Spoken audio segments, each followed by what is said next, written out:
A local mayor has resigned after being accused of threatening a group of teenagers with a gun.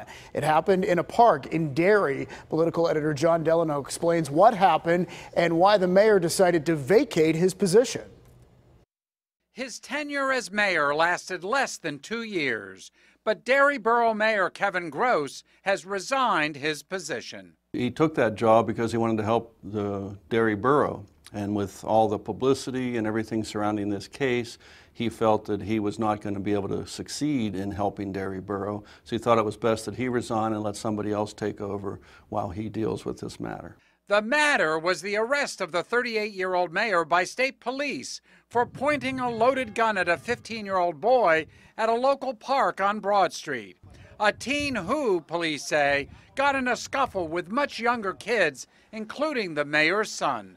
The 15-year-old, and he had shoved these kids to the ground. Summoned by his 11-year-old son, the mayor showed up at the playground and is accused of pointing a gun at the older boy, ordering him to his knees, as well as pointing his gun at 3 nearby girls and ordering them to put their cell phones on a table. Mr. Gross absolutely denies those allegations. The circumstances that occurred that day were very much different than what's portrayed in the criminal complaint. Timothy Andrews, the mayor's defense counsel, says once the full story comes out, people will understand that Gross's actions were those of a protective father. Was his child in danger on that playground? Once again, I can't get into specifics about everything, but I do know that both his child and another child were engaged in what is believed to be an assault by another older boy.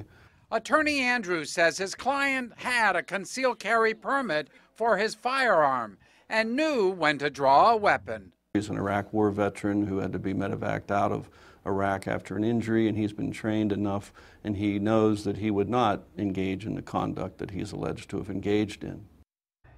Now, exactly what happened on that playground is obviously key to whether the felony charges of aggravated assault and misdemeanor counts of assault, reckless endangerment, and harassment stick in a court of law. The former mayor's attorney, who was once a Westmoreland County prosecutor, expects the charges to be dismissed once he presents the mayor's side of the story. As for Derry Borough, the council president, Chad Fabian, will serve as interim mayor until a successor is elected by council. Coming up new at 6, we'll have more on this case, including the former mayor's concern about his family's safety. David?